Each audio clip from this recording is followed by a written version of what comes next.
இயேசு கிறிஸ்துவின் மகிமுள்ள நாமத்துக்கு ஸ்தோத்திரம். இந்த காலை வேளையில் இன்றைக்குரிய செய்தி a believer to do every day. தினம் ஒரு விசுவாசி என்ன செய்யணும்? say for example இந்த விஷயத்தை பேசும் பொழுது வித்தியாசமான கோணங்களிலே ஒரு தனி நபர் எப்படி தன்னை காத்துக்கொள்ள வேண்டும், எப்படி நடக்க வேண்டும், எப்படி வாழ வேண்டும். சே ஃபார் எக்ஸாம்பிள், நான் ஒரு சிட்டிசன்னா, நான் ஒரு சமுதாயத்தினுடைய பிரஜைனா எப்படி இருக்கணும், அதுக்கு ஒரு செப்பரேட் கொள்கைகள் இருக்குது.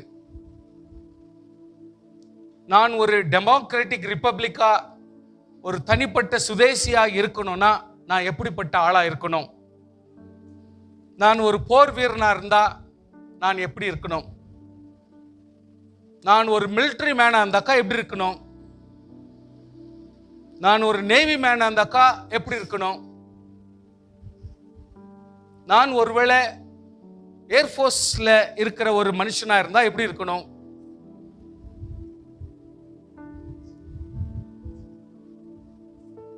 இப்படி வித்தியாசங்களாக பார்க்கும் பொழுது, நான் ஒரு அப்பாவா இருந்தா எப்படி இருக்கணும், என்னுடைய டியூட்டிஸ் என்ன டெய்லி. நான் ஒரு அம்மா இருந்தா எனக்கு என்ன டியூட்டிஸ். நான் ஒரு பிள்ளையா இருந்தா எப்படி வீட்டில் நான் நடந்துக்கணும். இப்படி நீங்க கணக்கில்லாத எண்ணிறந்த எக்ஸ்பிளனேஷன்ஸ் நம்ம கொடுக்க வேண்டியதா இருக்குது. அதுக்கு செப்பரேட் கோட்பாடு இருக்குதுங்க. எல்லாத்துக்குமே இருக்குது. If you go to dictionary, definitely ஒன்னுக்கு லிஸ்டே கொடுத்துருது. அது ஒன்றும் நம்ம சிரமப்பட வேண்டிய அவசியம் இல்லை. ஆனால் இவை எல்லாவற்றுக்கும் மேலாக, ஏன்னா 3 யோவான் 2ஆம் வசனத்துல படிக்கிறோம், உன் ஆத்துமா ஆத்துமா வாழுது. ஆனால் அந்த ஆத்துமாவை இந்த சரீரம் ஹோல்ட் பண்ணிக்குது. அது ஒரு பிடிப்பா இருக்குது. அப்போ சரீரத்தை பாதிக்கப்படும் பொழுது ஆன்மா கூட பாதிக்குது. நம்முடைய சரீரம் கெட்ட பேர் வாங்கும் பொழுது ஆன்மா கூட கெட்ட பேர் வாங்குது. நம்முடைய சரீரம் ஒழுங்கின்மையாய் வாழும் பொழுது இந்த ஆத்மாவுக்கும் ஒழுங்கின்மை என்கிற பெயர் வருது. அதனால அந்த ஆத்மாவுக்கு ஒரு இழப்பா இருந்தால் தேவனாகிய கர்த்தர் அதை பொறுத்துக் கொள்வதில்லை. சோ இந்த சரீரம் எவ்வளவு அளவுக்கு மேன்மைப்பட வேண்டுமோ அப்படி மேன்மைப்பட்டால் ஒழிய நம்மெல்லாம் ஒரு ஒரு லெவலுக்கு வர முடியாது. But at the same time உங்களுக்கு நான் ஒரு சின்ன இன்ஸ்ட்ரக்ஷன் நான் கொடுக்குறேன். எப்படின்னா, ஒரு வயசு குழந்தை அது என்ன செய்யணுமோ அதுதான் செய்யுது, அது என்ன கத்துக்கணுமோ அதான் கத்துக்குது. ஒரு 5 வயசு பிள்ளை எவ்வளவு கத்துக்க முடிஞ்சிச்சு அது எப்படிதான் வாழ முடியுது அது வாழுது. ஒரு 10 வயசு குழந்தை எவ்வளவு திறமை இருக்குதோ அதுக்கு தகுந்த மாதிரி வாழுது. 15 வயசு 20 வயசு இப்படிதான். ஆனால் அந்த ஒவ்வொரு ஸ்டேஜில் இருக்கிற பிள்ளைகள் அந்த குடும்பத்தில் எப்படி நடத்தப்படுகிறார்களோ அந்த கேரக்டர்ல தான் அது வருது வெளியே. அந்த குடும்பத்தில் இருக்கிற நபர்களுடைய பேச்சு திறமை, பார்வை, செயல், பண நடமாட்டம், அவருடைய படிப்பு, அவங்களுடைய விவகாரம், அவங்களுடைய டிசிப்ளின், அவங்களுடைய வாழ்க்கையினுடைய தரம், ஆவிக்குரிய வாழ்க்கை, இதெல்லாம் எவ்வளவு தூரத்துக்கு இருக்குதோ அழகா அதுக்கு தகுந்த மாதிரி தான் அவங்களுடைய வளர்ச்சியும் இருக்கும்.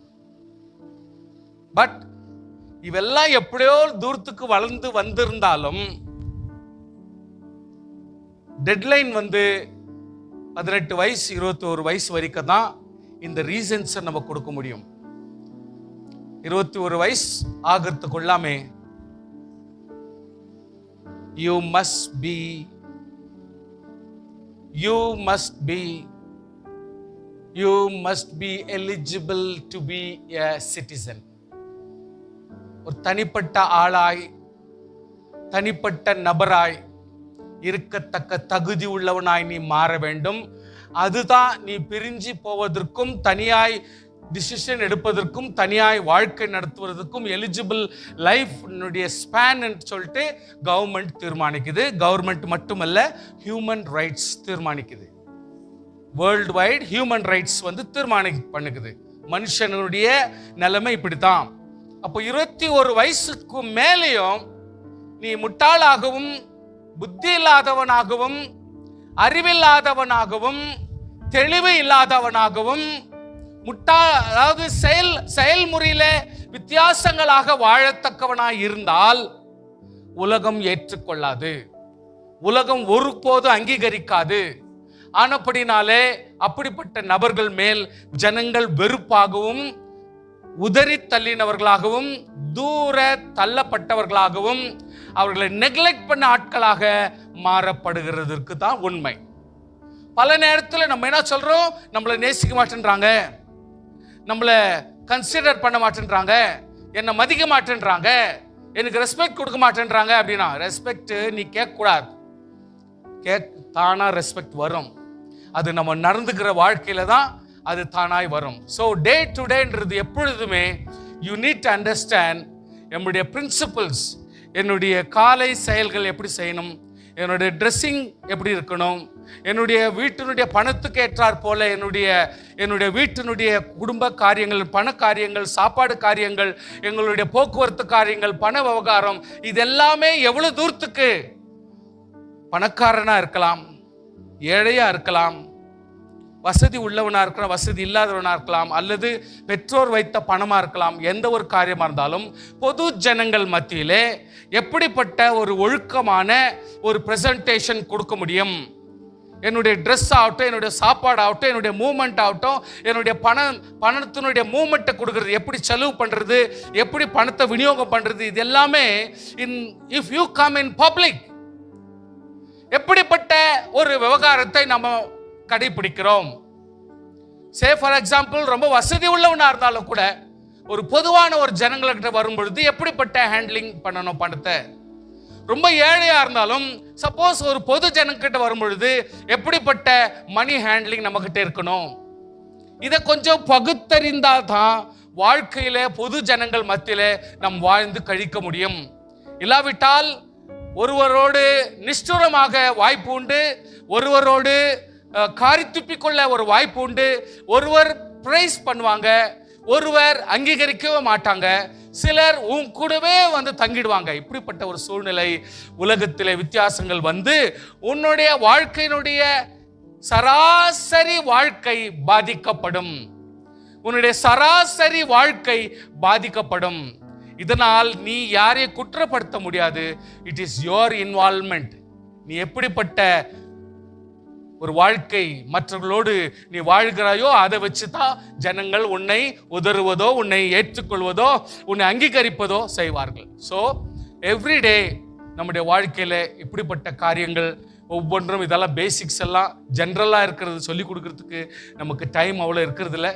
இருந்தாலும் ஆண்டவருடைய வசனத்தில் எவ்ரிடே, டே டு டே அப்படின்ற வசனங்கள் எவ்வளவு தூரத்துக்கு எதை பற்றி சொல்லுது அப்படின்றத கொஞ்சம் படித்து இதுலையாவது நம்ம கொஞ்சம் பலப்பட்டா அந்த ஜபம், அந்த கர்த்தரை நாடுகிற நாடுதல், இல்லை கர்த்தரை தேடுகிற தேடுதல், லிசன் ப்ளீஸ், கர்த்தரோடு கூட வாழ்கிற வாழ்க்கை, தின வாழ்க்கை எவ்வளவு தூரத்துக்கு நம்முடைய ஆவிக்குள்ள மக்களாக நம்மளை மாற்ற முடியும்.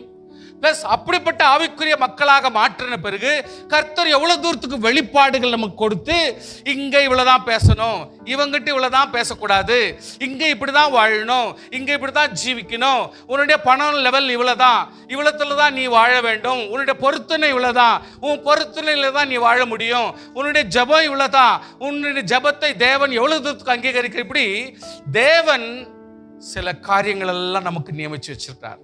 அது பிரகாரம் டே டு டே, நான் பேசுறது இன்னைக்கு பேச்செல்லாம் day to day, every day நம்ம செய்ய வேண்டிய காரியங்கள். இப்படி செய்யும் பொழுது தேவனாகிய கர்த்தர் எப்படி நம்மை நடத்த முடியும் என்பதை கொஞ்சம் கூட நம்ம ஆராயலாம். கொஞ்சம் வசனத்துக்குள்ளாக நம்ம போகலாம். நான் ஜென்ரல் பர்ஸ்பெக்டிவ் நான் பேசல, ஜென்ரல் பேசுறதுக்கு நமக்கு முடியாது. அதாவது எப்படி ட்ரெஸ் கோட் இருக்கணும், எப்படி நம்ம வாழ்க்கையில் பணத்தை விநியோகிக்கணும், இதெல்லாம் பேசுறதுக்கு எனக்கு டைம் இல்லை, அதனால் அதை பேசலை. ஜென்ரலாக நீங்கள் எல்லாமே ஓரளவுக்கு ஃபாலோ பண்ணுறீங்கன்னு நினைக்கிறேன். நான் ஃபர்ஸ்ட் பாயிண்ட், வர்ஷிப் எவ்ரிடே.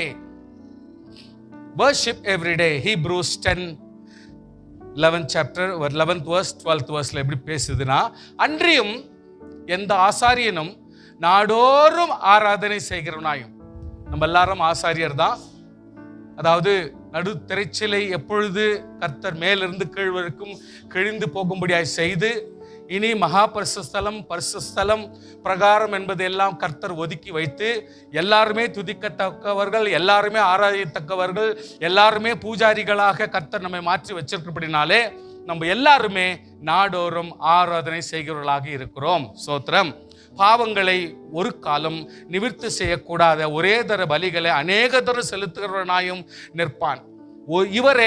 இவரோ பாவங்களுக்காக ஒரே பலியை செலுத்தி என்றென்றைக்கு தேவன் வலது பார்த்து உட்கார்ந்திருக்கார். ஸோ நாடோறும், அதாவது ஒரு ஆசாரியன் வருஷத்துக்கு ஒரு முறை தான் போவான். அது வரைக்கும் எல்லாத்தையும் கூட்டி வச்சு நிற்பான், மூட்டை மாதிரி எல்லாருடைய பாவங்களையும் மனசுல வச்சுக்கின்னு பண்ணுவான். எப்படி பண்ண முடியும்? அதெல்லாம் சரியில்லைன்னு ஆண்டவர் சொல்றாரு. ஒரே பலிக்காக அநேக தரம் செலுத்துகிறவனாக உட்கார்ந்துக்க வேண்டியதா இருக்குமே. அதனால ஆண்டவர் வேண்டாம். ஆண்டவராகிய இயேசு கிறிஸ்து எப்படி ஒரே தரம் பலியிடப்பட்டாரோ அது போல ஒவ்வொரு பாவங்களுக்காக அதுக்கு அப்பப்போ நம்ம மன்னிப்பு பெற்று பாவத்தை விட்டு ஒழிய வேண்டும். ஸ்தோத்திரம். ஹல்லேலூயா. அந்தந்த பாவங்களுக்காக மறுபடியும் 998 வரை பொய்க்காக ஜெபம் பண்ணியிருந்தா அது அசிங்கமா இருக்கும். ஒரு திருட மாட்டேன் அப்படின்னு சொல்ற வந்து வார்த்தைக்காக தெரியும் 5540 முறை 40வது முறை நம்ம ஜெபம் பண்றோம்னா அது அசிங்கமா இருக்கும். அதனால அந்தந்த காரியத்தை கர்த்தர் சமூகத்தில் விட்டுட்டு நம்ம பாவ மன்னிப்பை பெற்று கர்த்தருக்குள்ளாக போயிடணும். அதுதான் ஆண்டவர் விரும்புகிறார். ஸ்தோத்திரம். வாசிங்க, கன்னடத்தில் வாசிக்க முடியுமா?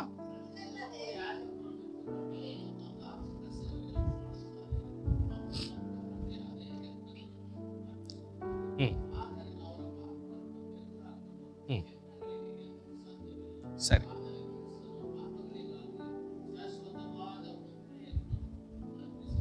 ஸ்தோத்திரம்.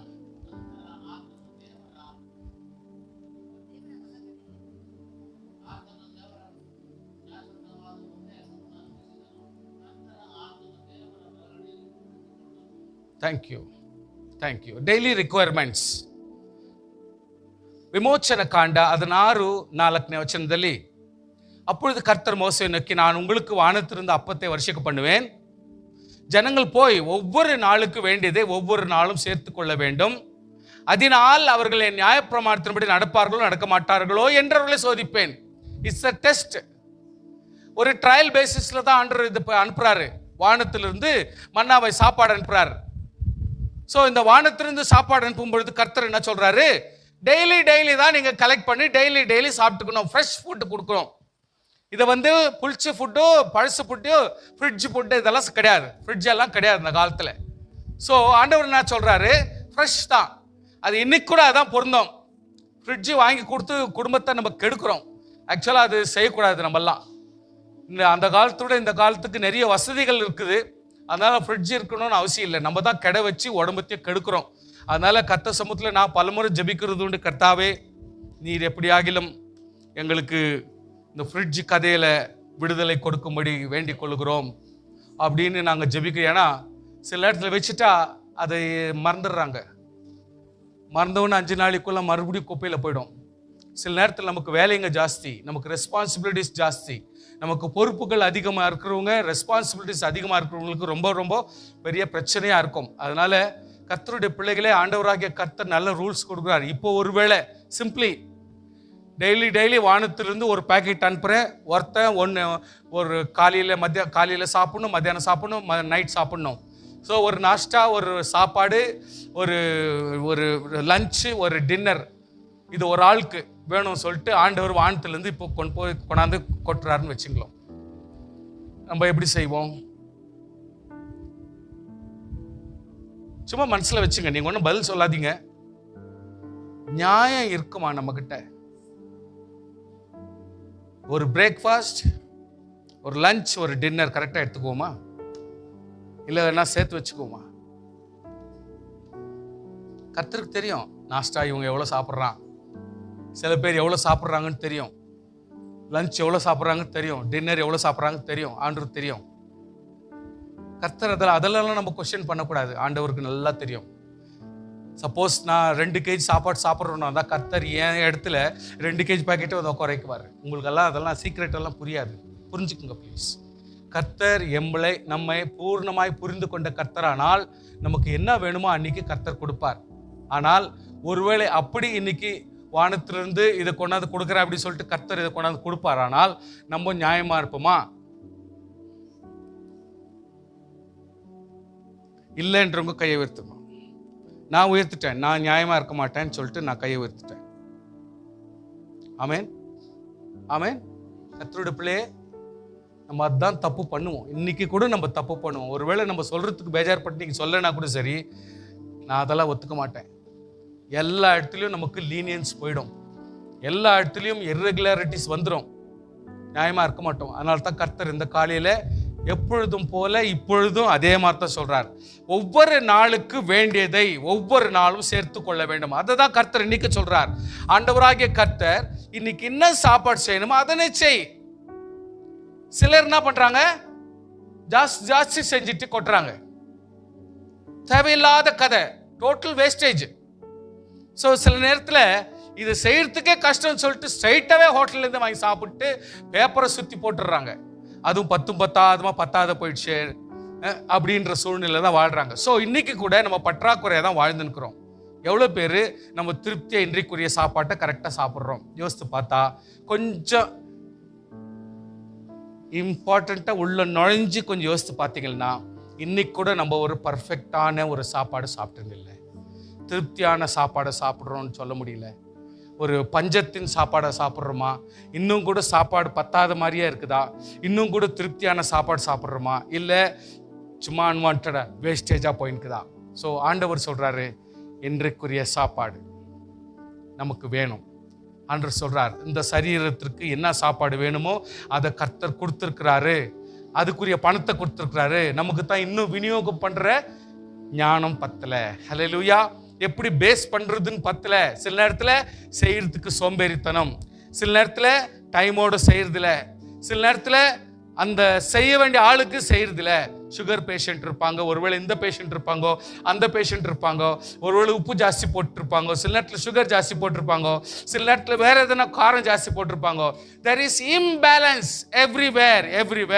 இன்றைக்கு குடும்பங்களில் இன்னும் கூட நம்மெல்லாம் ஒரு ஒழுக்கமான, ஒரு நியாயமான, ஒரு ஆறுதலான, திருப்தியான சாப்பாடு சாப்பிட்றோன்ற நிலைமை நம்மக்கிட்ட இல்லைன்னு தான் நான் நினைக்கிறேன். ஸோ கர்த்தருடைய பிள்ளைகளே, நமக்கு ஞானம் வேண்டும், சுறுசுறுப்பு வேண்டும், உற்சாகம் வேண்டும், பொறுப்பு வேண்டும், ரெஸ்பான்சிபிலிட்டிஸ் இருந்தால் மட்டும்தான் சாப்பாடு கூட நம்ம கரெக்டாக அந்தந்த நாளுக்கு வேண்டிய ஆசீர்வாதமான சாப்பாடை நம்மளால் சாப்பிட முடியும்.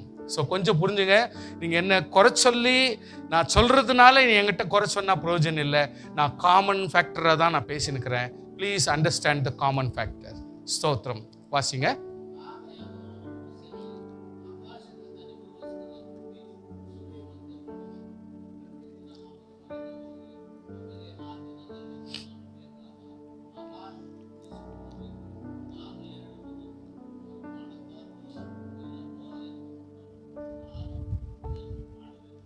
Amen.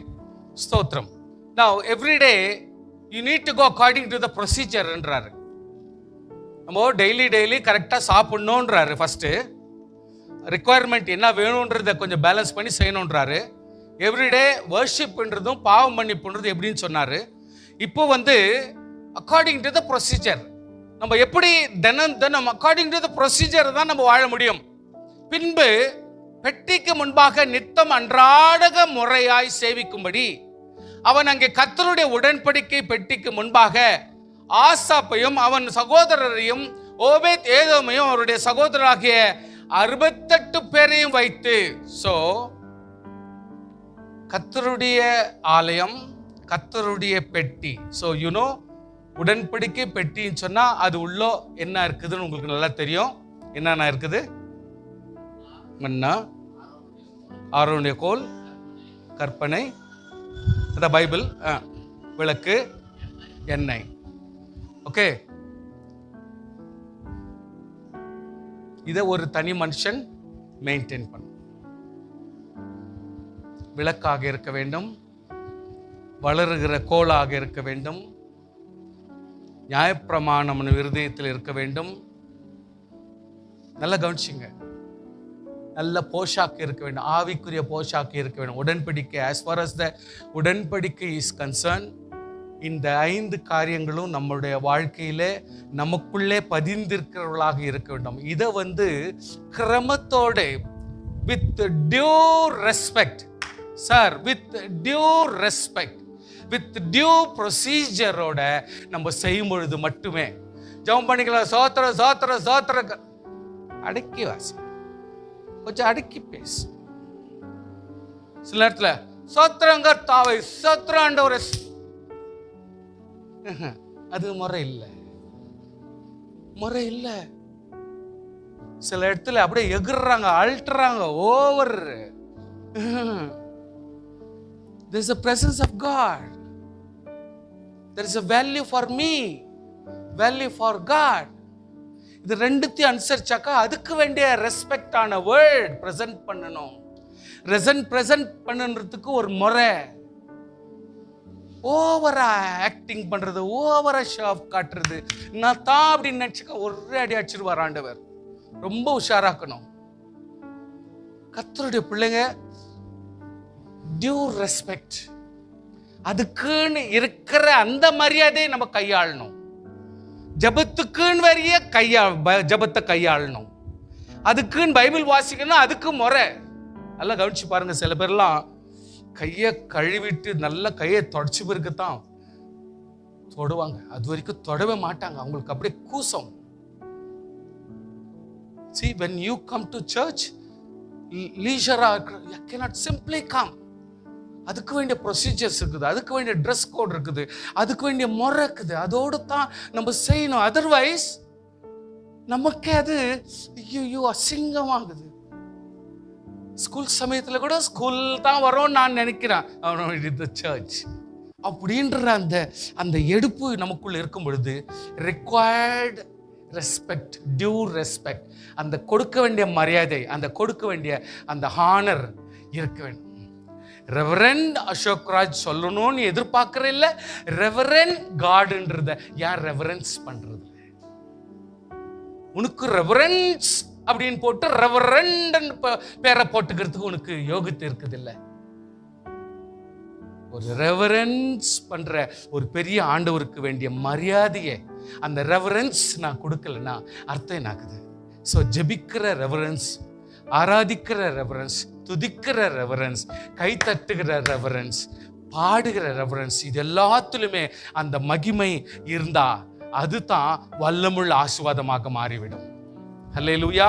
ஸோ காணிக்கையா இருந்தாலும், காணிக்கை பெட்டியா இருந்தாலும் சரி, உடன்படிக்கை பெட்டியா இருந்தாலும் சரி, அல்லது சபையில் எந்த ஒரு காரியமா இருந்தாலும் சரி, மனுஷனா இருந்தாலும் சரி, மனுஷனுக்குரிய செயலா இருந்தாலும் சரி, அதுக்குரிய மரியாதை இருக்குது. அதை ஆர்டரா செய்யணும், ஆர்டர்லியா செய்யணும். அதுக்குரிய காரணம் அப்பதான் ஜனங்க என்ன பண்ணுவாங்க? They are Christians man. அவங்க சொல்லுவாங்க, அவங்க கிறிஸ்துவ குடும்பம், அவங்கெல்லாம் அந்த மாதிரிலாம் நினச்ச மாதிரிலாம் பண்ண மாட்டாங்க. ப்ரொசீஜரோடு அவங்க வீட்டில் போங்க, எவ்வளோ சுத்தமாகுது பாருங்க. உங்கள் சேரில் எவ்வளோ அழகாக போனவொடனே உட்கார வைக்கிறாங்க. அவங்க போனவொடனே பாரு என்ன விஷயம், எப்படி இருக்குது, நல்லா இருக்கிறீங்களான்னு கேட்டு தண்ணியை கொடுக்குறாங்க. போய் கவனிச்சு பாருங்க, அமைதியில் இருக்கிறாங்க பாரு. அவங்கெல்லாம் they are Christian family man அப்படின்வாங்க. So we have some order. ஸ்தோத்திரம், அல்லேலூயா. ஒரு முறை இருக்குது. there is a procedure for Christian life. கர்த்தருக்கு ஸ்தோத்திரம். So according to the law, நியாயப்பிரமாணத்தின் பிரகாரமாய், அதாவது 2 ಪೂರ್ವಕಾಲ ವೃತ್ತಿ ಅಂತ, 2ನೇ ಪೂರ್ವಕಾಲ ವೃತ್ತಿ ಅಂತ 8ನೇ ಅಧ್ಯಾಯ 14ನೇ ವಚನ. அவன் தன் தகப்பனாகிய தாவீதுடைய பிரமாணத்தின்படியே ஆசாரியர்கள் தங்கள் தங்கள் ஊழியத்தை செய்யும் வகுப்புகளையும் லேவியர் ஒவ்வொரு நாளின் கட்டளைகள் படியும் துதித்து சேவித்து. பாருங்க, there were thousands of லேவியர் இருப்பாங்க, thousands of ஆசாரியர் இருப்பாங்க. நினைச்ச மாதிரி அந்த மாதிரிலாம் இருக்காது. நான் சில இடத்துக்குள்ள போவேன், அந்த மாதிரிலாம் இருக்காது. அப்படியெல்லாம் இருக்கக்கூடாது. ஒரே ஒருத்தர் தான் லீடர், ஒரே ஒருத்தர் தான் தலைவர், அவர் மொத்தம் சைன் போடணும், அவர் தான் பண்ணணும், அப்படியெல்லாம் கிடையாது. ஆண்டவர் நியமிச்சு வச்சுக்கிறார். இன்றைக்கு ஒரு 40 பேர் டீல் பண்றாங்கன்னா நாளைக்கு வேற 40 பேர், நாளைக்கு வேற 40 பேர், அப்புறம் வேற 40 பேர், வேற 40 பேர், வேற 40 பேர். மற்ற நேரம் எல்லாம் தங்கி நிற்கும். சாப்பிடலாம், டெய்லி ஆண்டவர் கொடுத்த ஆசீர்வாதத்தை சாப்பிடலாம். ஆனா வேலை செய்யறது மட்டும் அந்தந்த லேவியருக்கு எப்பப்போ நியமிச்சுக்கிறாங்களோ அந்த நியமம் பிரகாரம் தான் அவங்க வந்து வேலை செய்வாங்க. ஆசாரியர் கூட அவங்கவுங்களுக்கு எங்க நியமிச்சுக்குதோ அந்த நியமம் பிரகாரம் வேலை செய்யணும். It will be equally distributed. ஒருத்தனே லீடர்ஷிப்ல வச்சுக்க மாட்டான், தலைமையும் கொடுக்க மாட்டாங்க, யாருக்குமே அப்படி ஒரு லீடர்ஷிப்ல கொடுக்க மாட்டாங்க. அந்த மாதிரி ஆதி காலங்களில் கர்த்தர் அப்படி வச்சாரு. ஆனப்படினால தான் இன்றைக்கு தாவீது கூட கிளியரா டிக்ளேர் பண்றாரு, ஒவ்வொரு வாசல் காப்பவர்கள், ஒவ்வொரு வாசலில் காவல் காக்கும் வகுப்புகளையும் நிற்க பண்ணினான். அதாவது வாசல்ல கூட எப்போ எவன் நிக்கணும், ஷிஃப்ட் எப்போ சேஞ்ச் ஆகணும், எப்போ மாறணும், எப்பொழுது நேரம் வேலை செய்யணும், இந்த கிரமம் ரொம்ப கரெக்டா தாவீது நியமிச்சு விட்டிருந்தான். தாவீதினுடைய காலங்களிலே என்ன ஒரு முக்கியமான என்னன்னாக்கா, தாவீது ஆண்டவர் ரொம்ப கனம் பண்ணாரு. தாவீது வந்து ஆண்டவர் ரொம்ப நேசித்தார். அதனால சர்ச் ஹிஸ்டரியில ரொம்ப சிஸ்டமேட்டிக்கா, ரொம்ப கரெக்டா, ரொம்ப மரியாதையோடு ஹானரிங்கா ஒரு சபையினுடைய விவகாரம் நடக்குதுன்னா அது தாவீதினுடைய காலங்களிலே ரொம்ப அற்புதமா இருந்துச்சு. காரணம், அவன் தேவனை அதிகமாக நேசித்தபடினாலே அவன் சபையும் ஆலயத்தையும் ஆலயத்தினுடைய ஜனங்கள், ஆசாரியர்கள், லேவியர்கள், ஜனங்கள், ஆராதனை, சாங்ஸ், மியூசிக்ஸ், இன்ஸ்ட்ருமெண்ட்ஸ் எல்லாமே அதுக்கு ஒரு முறை, எல்லாத்துக்குமே ஒரு முறை வச்சு அது பிரகாரம் தான் செய்யணும். அதனால தான் நிறைய வருஷங்கள் பல ராஜாக்கள் ஆண்டவர் சொல்லினே இருப்பாரு, தாவீதை போல இவை இல்லை, தாவீதை போல இல்லைனாக்கா வெறும் தாவீதனுடைய பர்சனல் கேரக்டர் மாத்திரம் இல்லை, அவன் ஆலயத்தையும் அவன் சபையையும் அவன் ஒரு இன்ஸ்ட்ருமெண்ட் வாசிக்கிறவர்களும் ஒருவர் எப்படி ஆராதனை லீட் பண்றதும் இது எல்லா ப்ரொசீஜரும் தாவீது எப்படி சொல்லி கொடுத்தானோ அப்படியே அவங்க கரெக்டாக அது ஃபாலோ பண்ணாங்க.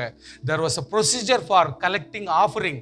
அந்த கலெக்டிங் ஆஃபரிங் வந்துட்டு பிறகு அதை கொண்டு போய் வேற ஒரு ஹெட் பீப்புள் கிட்ட ஹேண்ட் ஓவரும் பண்ணிட்டு அதுக்கு என்னென்னலாம் பணி செய்யணும், என்னென்ன வேலை செய்யணும் அப்படின்றத கூட ஒதுக்கி வச்சிருந்தாங்களாம்.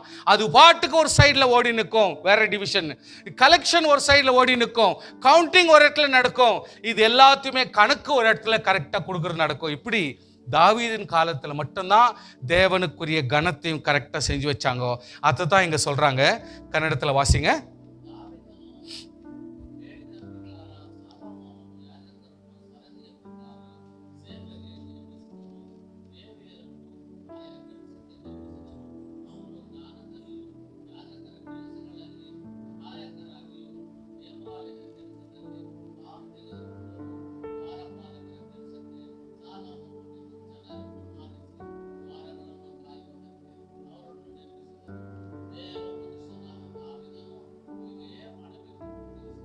Amen. Hallelujah. So taking everything into account. எதை வந்தாலும் கணக்கில் வைக்கணும். ஆமென். இது நெக்ஸ்ட் பாயிண்ட் வந்து டேக்கிங் எவ்ரிதிங் இன்டு அக்கவுண்ட். இந்த புள்ளைய ஒரு மாதிரி பார்க்கறது, இன்னொரு புள்ளைய ஒரு மாதிரி பார்க்கறது, இது ஆண்டவருக்கு ஒத்துக்காது. அதுக்கு தான் என்னாகமம்ன்ற புத்தகத்தையே கர்த்தர் வச்சிருக்கிறார். You have to take everything into account. எல்லாத்தையுமே கணக்கு இருக்கணும், ஆண்டவர் கணக்கு ஒப்புவிக்கணும், நம்ம கணக்குள்ளவர்களாக இருக்கணும். ஒருவேளை பணமாக இருந்தாலும் பொருளாக இருந்தாலும் நம்மளுடைய ஆசீர்வாதங்களாக இருந்தாலும் எதுவாக இருந்தாலும் பிள்ளைங்களாக இருந்தாலும் பிள்ளைக்குரிய ஆசீர்வாதங்கள் சொத்துக்களாக இருந்தாலும் எல்லாத்துலேயும் கணக்கு வேணும்னு ஆண்டவர் விரும்புகிறார். எழுதி இருக்கிறபடியே அவர்கள் கூடார பண்டிகை ஆசீர்வதித்து நித்திய நியமத்தின்படியும் அன்றாடக கணக்கின்படியும் ஒவ்வொரு நாளும் பலியிட்டார்கள். ஸோ எவ்ரிடே நீ எதை செஞ்சாலும் அதுக்கு ஒரு கணக்கு இருக்குது. ஸ்தோத்திரம். ஒரு உப்பு போட்டாலும் அதுக்கு ஒரு கணக்கு, ஒரு மிளகா போட்டாலும் கணக்கு. நீ எல்லாத்தையுமே கணக்கு போட்டு செய்யும் பொழுது மட்டும்தான் குடும்பத்தினுடைய ஆசீர்வாதங்கள் எல்லாம் அப்படியே ரொம்ப பக்குவமாக போகும். ஹல்லேலூயா. ஒன்றில் இம்பார்ட்டன்ஸ் கொடுத்து ஒன்றில் மோசம் பண்ணிட்டா ப்ராப்ளம் ஆகிடும். ஸோ கர்த்தருடைய பிள்ளையே திடீர்னு எப்போ இல்லாத ஒரு புது செலவை நீ கொண்டான்ட்டேன்னா அங்கே ஒரு மிளகா தனியாக்கு அடிபட்டுச்சுன்னா நீ என்ன பண்ணுவ? ஒருவேளை ஒரு காணிக்கை கொடுக்க முடியாத ஒரு சூழ்நிலை வருதுன்னா, ஏன்னா நம்ம வேற எதுல ஒரு இடத்துல ஒரு தப்பு பண்ணியிருப்போம், அல்லது வேற ஏதோ ஒரு விஷயத்துல ஒரு தவறு நடந்திருக்கும். இதனால குடும்பத்தினுடைய பாதிப்பு எந்த ஒருத்துல இருக்கும். அதனால ஆண்டவரான்றாரு, you need to have an account எல்லா இடத்துலையுமே இருந்தாவிட்டால் தினம் அக்கௌண்ட்டும் தினம் காரியங்கள். சில நேரத்தில் சில பேர் யோசிப்பாங்க, ஒரு சின்ன புக்கு வச்சுக்குவாங்க, எழுதின்னு 10 முறை பார்த்துக்கின்னு டெய்லி அந்த ஒரு புக்கை அவர் வச்சுக்கின்னு, அந்த புக்கு பார்த்தா இவரை விட அழுக்கா இருக்கும், அந்த புக்கை மறுபடியும் வச்சு படிச்சுன்னு எழுதி நிற்பாரு. ஐ எம் நாட் டெல்லிங் ஓவரா அந்த மாதிரி எல்லாம் நீங்க தலையை ஒடிச்சுன்னு போகணும்னு அவசியம் இல்லை. ஓரளவுக்கு பாருங்க, ஒரு காலத்துல ஸ்டார்டிங்ல 1993 94 அந்த ஸ்டேஜ்ல எல்லாம் நான் எல்லாத்தையும் எழுதி வச்சு தான் செய்வேன். ஆனால் எப்போ ஒரு 81 84 எல்லாம் முடிஞ்சிச்சோ, அதுக்கப்புறம் நோ ரூல்ட் அவுட். ஆமீன்.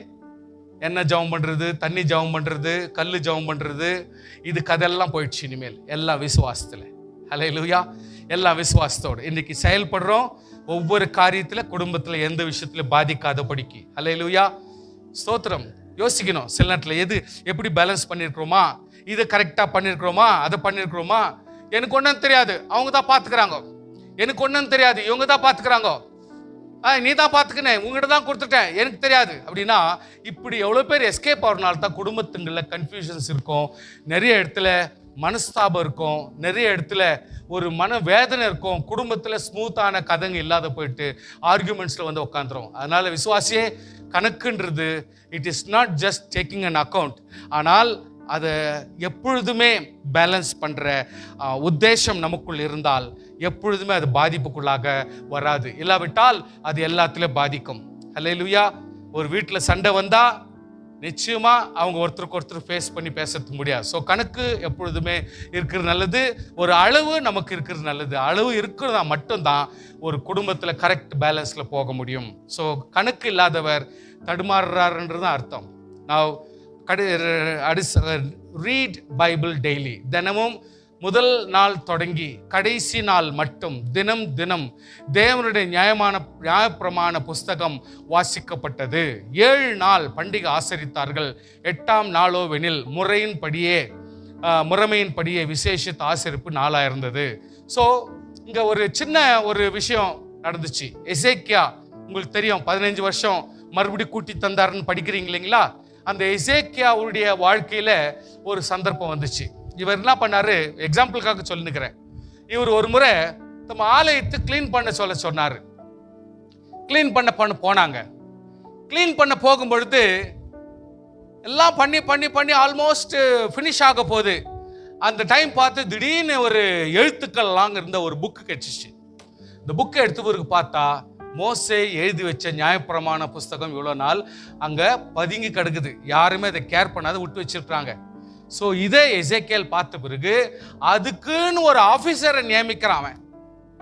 அதுக்குன்னு ஒரு ஆஃபீஸரை நியமிச்சு அந்த ஆஃபீஸருக்கு துணையாய் பல ஆஃபீஸர்ஸை ஏற்பாடு பண்ணி இந்த புத்தகத்தை பாதுகாக்கிறதுக்கும் இந்த புத்தகத்தில் இருக்கிறத வாசிப்பதற்கும் ஒரு ஆட்களை ஆஃபீஸர்ஸை ஏற்பாடு பண்ணி இதை வைக்கிறதுக்காக ஒரு பெரிய இடத்த கட்டி அது உள்ள அந்த ஆலயத்தில் அந்த புத்தகத்தை வச்சு சேஃப்டி பண்ணாங்க. அட் த சேம் நாட் இந்த ஜென்ரல் சர்ச்சில் வைக்கல, அதுக்குன்னே செப்பரேட் ஆலயத்தை கட்டினாங்க, அதுக்கு வச்சாங்க. ஸோ இந்த புத்தகம் அவன் என்ன ரூல்ஸ் போட்டானா, எவ்ரிடே இந்த புத்தகத்தின் வார்த்தைகளை வாசிக்க வேண்டும், ஜனங்கள் உட்கார்ந்து கேட்கணும். யார் கேட்கலையோ அவங்களையும் அவன் விடலை. அந்த மாதிரி ஒரு ஸ்ட்ரிக்ட்னஸ் எசேக்கியா கொண்டு வந்தான். அந்த மாதிரி எசேக்கியேல் கொண்டு வந்ததுனால தான் அப்போத்திலிருந்து வேத வாக்கியத்தை, வேதத்து நியாயப்பிரமாணங்களை அவங்க வாசிக்க ஆரம்பிச்சாங்க. அதாவது நமக்கு இருக்கிற ஃபுல் புக் இல்லை, ஆனால் மோசேயினுடைய நியாயப்பிரமாணங்கள் எல்லாம் அன்றைக்கு எசேக்கியா மூலமாக வாழ்க்கை ஆரம்பித்து அவங்க பிள்ளைங்க சில பேர் அப்படியே ஃபாலோ பண்ணி அதை படிக்க ஆரம்பித்தாங்க. ஸோ நம்முடைய வாழ்க்கையிலே நமக்கு கொடுத்துருக்கிற வேத புத்தகம் எப்பொழுதுமே நமக்கு பெனிஃபிட்டு, அது ஆசீர்வாதம். அதை தினம் நாம் படிக்க வேண்டும். ஸ்தோத்திரம். அப்புறம் தினமும் என் பொருத்தனைகளை நான் கர்த்தருக்கு செலுத்த வேண்டும். பொருத்தனைனா என்ன?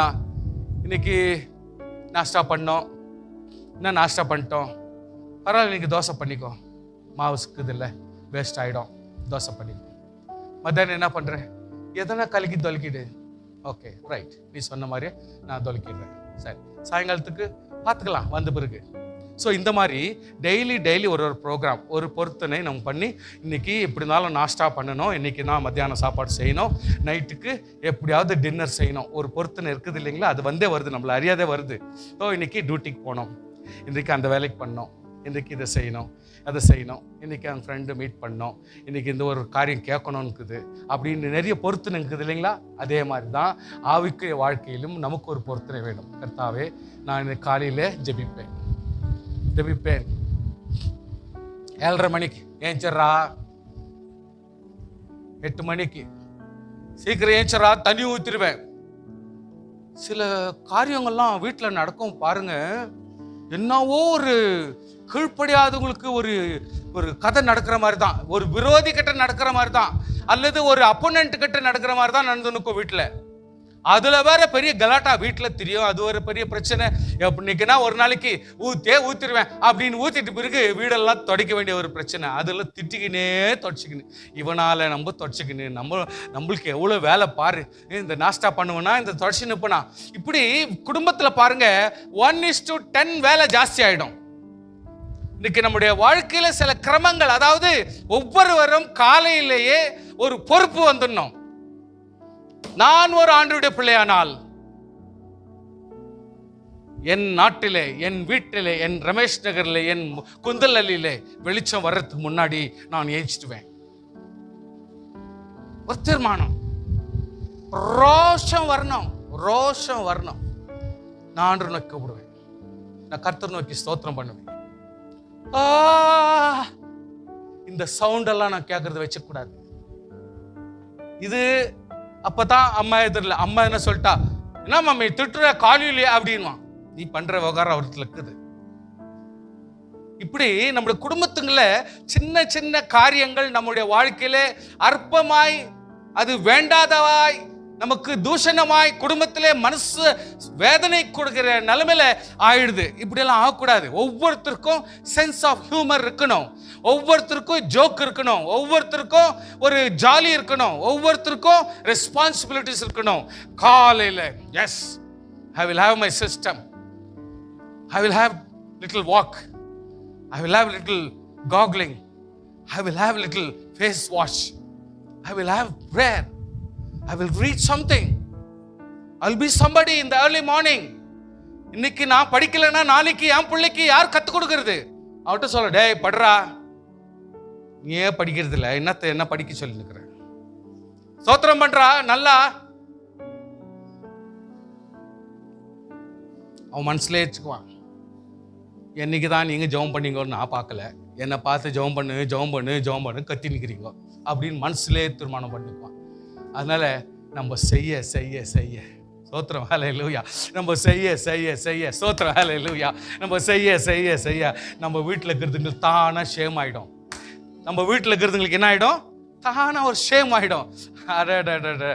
துப்புறாங்கனாக்கா துப்பாதே இருப்பாங்க. பின்ன காலையில் அவங்கெல்லாம் 5 மணிக்கெல்லாம் ஏஞ்சி கலன்னு இவ்வளோ தூரம் உபகாரம் பண்ணுறாங்க. நம்ம கூட தான் 10 மணிக்கு தூங்குறாங்க. ஆனால் 5 மணி 5:30 மணிக்கெல்லாம் பார்த்தா கலன்னு சோத்திரம் பண்ணி கதவு திறந்துட்டு க்ளீனாக போய் எல்லா வேலையும் பண்ண ஆரம்பிச்சிடுறாங்க. இன்றைக்கி நம்ம இன்னும் கூட ஃபுல்லாக மூடிக்கின்னு தூங்கி நிற்கிறோம். இன்றைக்கி நம்முடைய வாழ்க்கையில் சென்ஸ் ஆஃப் அண்டர்ஸ்டாண்டிங், என்னுடைய வாழ்க்கையை நான் அண்டர்ஸ்டாண்ட் பண்ணிக்கல, என்ன நானே அண்டர்ஸ்டாண்ட் பண்ணிக்கல, என் தேவ பிரசன்னத்தை அண்டர்ஸ்டாண்ட் பண்ணிக்கல, என்னுடைய நாளின் துவக்கத்தை நான் அறிய இஷ்டமில்லை, என்னுடைய நாளினுடைய உற்சாகமான நேரத்தை நான் அறிய இஷ்டமில்லை. அப்படி இருந்தா தப்பாயிடும். கர்த்தருடைய பிள்ளைகளே, இப்படியே தினம் என் பொருத்தனைகளை நான் செய்யும் பொழுது எப்பொழுதுமே என்னுடைய ரெஸ்பான்சிபிலிட்டிஸை பார்த்து நான் செய்யணும். So call upon the Lord every day. துக்கத்தினால் என் கண் தோய்ந்து போயிற்று, கர்த்தாவே அனுதினம் நான் உம்மை நோக்கி கூப்பிட்டு உமக்கு நேராக என் கைகளை விரிக்கிறேன். ஸ்தோத்திரம். என் ஆண்டவருக்கு நேராக நான் கூப்பிடுவேன். Daddy, I want 500 rupees. என்னடா நேத்து எவ்வளவு கொடுத்த ஞாபகம்தா? நேத்து விடு டாடி, இன்னைக்கு தெரியுதா? அதை நீ போய் ஆண்டவரத்துல கேட்டுரு. ஆண்டவரத்துல கேட்டுடு. ஆண்டவர்கிட்ட கேட்டா என்ன பண்ணுவார் தெரியுமா? உங்க அப்பா கிட்டே பேசுவார். அவன் என்ன 500 ரூபாய் எதிர்பார்க்குறான், யூ பெட்டர் கிவ் 200 rupeesன்னு ஆண்டவர் உங்கள் அப்பா கிட்ட பேசுவார். Better give 200. ஸோ நீ கேட்கறதுக்கு முன்னாடி 200 rupees அவங்க கொடுப்பாங்க. இதுதான் கர்த்தருடைய கிரியை. ஹல்லேலூயா. செயல் எப்பொழுதுமே அப்படித்தான். நீ என்ன சொல்ல வர அதுக்குள்ள வைஃப் அதே சொல்ல வருவாங்க. This is what the prayer gives. Praise and worship God every day. நாடோறும் உம்மை ஸ்தோத்திரித்து எப்பொழுது என்றென்றைக்கும் உம்மை நாமத்தை துதிப்பேன். Watching and waiting every day. என் வாசற் படியில் நித்தம் விழித்திருந்து என் கதவு நிலையருகே காத்திருந்து எனக்கு செவி கொடுக்கிற மனுஷன் பாக்கியவான் என்று சொல்லப்படுகிறது. ஹல்லேலூயா. Encourage one another daily. உங்களில் ஒவ்வொருவராகிலும் பாவத்தின் வஞ்சனையினாலே கடினப்பட்டு போகாதபடிக்கு இன்று எண்ணப்படும் அளவும் நாடோறும் ஒருவருக்கு ஒருவர் புத்தி சொல்லுங்கள். ஸோ எவ்ரிடே யூனிட் கிவ் ஆலோசனையும் புத்தியும் சொல்ல வேண்டும். Take up the cross daily and follow. பின்பு அவர் எல்லாரையும் நோக்கி ஒருவன் என் பின்னே வர விரும்பினால் தன்னைத்தான் வெறுத்து தன் சிலுவையை அனுதினம் எடுத்துக்கொண்டு என்னை பின்பற்ற கடவன். ஸ்தோத்திரம். ஹல்லேலூயா. Rise up early in the morning, seek the Lord daily. காலையில் இருட்டோடு இயேசு கிறிஸ்து எழுந்து வனாந்தரமான ஒரு இடத்துக்கு போய் அங்கே ஜெபம் பண்ணினார். He want to communicate with the Father. He need guidance, which he received from the communion with the Lord. His task was great. பெரிய காரியங்களை செய்யணும், ஸ்பிரிச்சுவல் காரியத்தை நடப்பிக்கணும். அதனால ஆண்டவரோட ஃபெலோஷிப் வைக்கிறார்.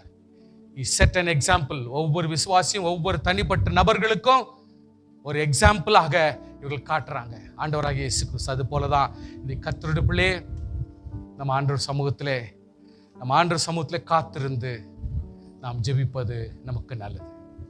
ஆராதனை செய்ய வேண்டும். நாளுக்கு நாள் வேண்டியதை சேர்த்து கொள்ள வேண்டும். அன்றாட முறையின்படி நாம் நடக்க வேண்டும். ஒவ்வொரு நாளும் கட்டளையின்படி துதித்து ஸ்தோத்திரிக்க வேண்டும். அன்றாட கணக்கை மெயின்டைன் பண்ண வேண்டும். தினம் நியாயப்பிரமாண புஸ்தகத்தின் வேத புத்தகத்தை வாசிக்க வேண்டும். தினம் ஒரு பொருத்தனைகளை நாம் செய்ய வேண்டும். அனுதினம் நாம் கர்த்தரை நோக்கி கூப்பிட வேண்டும். நாடோறும் ஆண்டவரை ஸ்தோத்திரம் பண்ண வேண்டும். நாடோறும் ஒருவருக்கொருவர் புத்தி சொல்ல வேண்டும். வாசற்படியில் நின்று காத்திருக்க வேண்டும். என் கதவு நிலை அருகே காத்திருக்க வேண்டும். எனக்கு செவி கொடுக்கிற மனுஷனாக இருக்க வேண்டும். தன்னைத்தான் வெறுத்து சிலுவை எடுத்துக்கொண்டு ஆண்டவருடைய சமூகத்திலே இருக்க வேண்டும். அதிகாலையில் இருட்டோடு எழுந்து ஜெபம் பண்ணுகிறவர்களாக இருக்க வேண்டும். நாம் ஜெபம் செய்வோமாக. கர்த்தருடைய பிள்ளைகளே,